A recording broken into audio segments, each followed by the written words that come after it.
I saw the best minds of my generation destroyed by madness, starving, hysterical, naked. Almost everyone in the audience of the 1955 evening of Howell's first performance were mesmerized by the fusion of deeply personal revelation, erotic candor, and social critique in Ginsberg's poem. But more to the point, almost everyone in the room had the sense that this event marked a new beginning, and not just for Ginsberg, but for the whole beat movement. For everyone in the room was intoxicated by the sense that Ginsberg was elevating the revelation of inner truth to a whole new level of expression. It wasn't just a question of language anymore, but of freedom and of human identity. The event was a birthing of a more complete sense of the human and a freeing from gags of the past, and everybody knew it.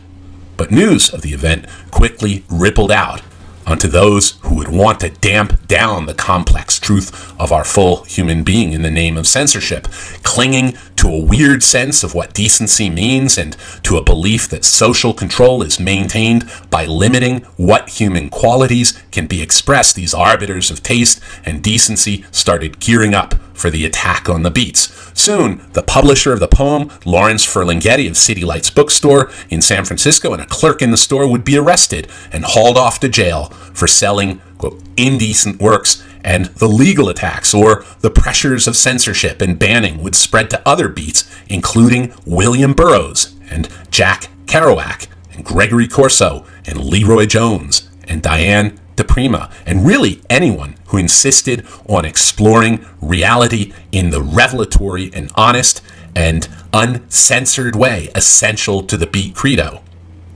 The complex individual stories of censorship are fascinating, but so many of them converge in this photo in a way I find absolutely breathtaking.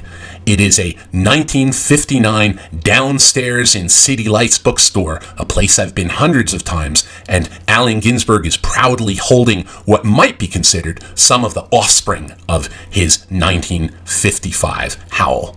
The gathering of books in Ginsberg's hand is astonishing. Jack Kerouac's Dr. Sachs and the Subterraneans, the truly amazing second issue of the Evergreen Review, which was devoted entirely to the beat scene in San Francisco, Big Table, which was the answer to the earlier banning of the Naked Lunch issue of the Chicago Review, and it simply prints the issue in its entirety, including the first chapter of Burroughs' book. And then there is Eugen, published by Leroy Jones and Hetty Cohen, which is by far my favorite beat publication. And then there's Gregory Corso's Bomb, one of the most interesting takes on the arms race and Cold War ever, and also Corso's first book, Gasoline.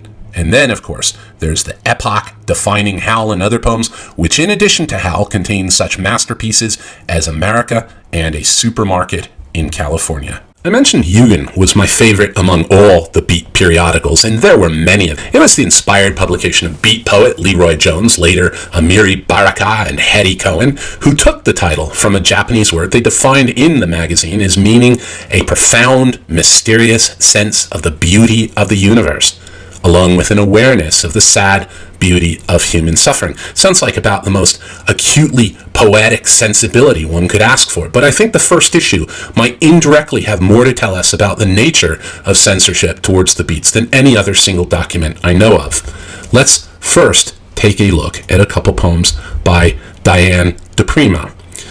Then I turned a face, no longer trusting in the white shadow petaled like lips, to the 1,001st erstwhile unloving lovers, and we trod homeward together unbound, but caught in the timed pulse and thrust of green, hard spring. Or how about for Pound, Cocteau, and Picasso? So you sit, robes and all, you old ones, and having broken every rule they ever made, you now preach order. Ain't you the cool ones?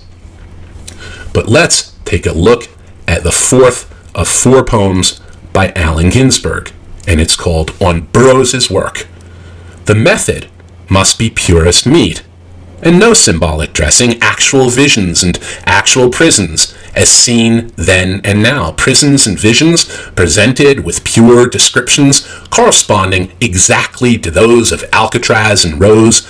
A naked lunch is natural to us. We eat reality sandwiches. But allegories are so much lettuce.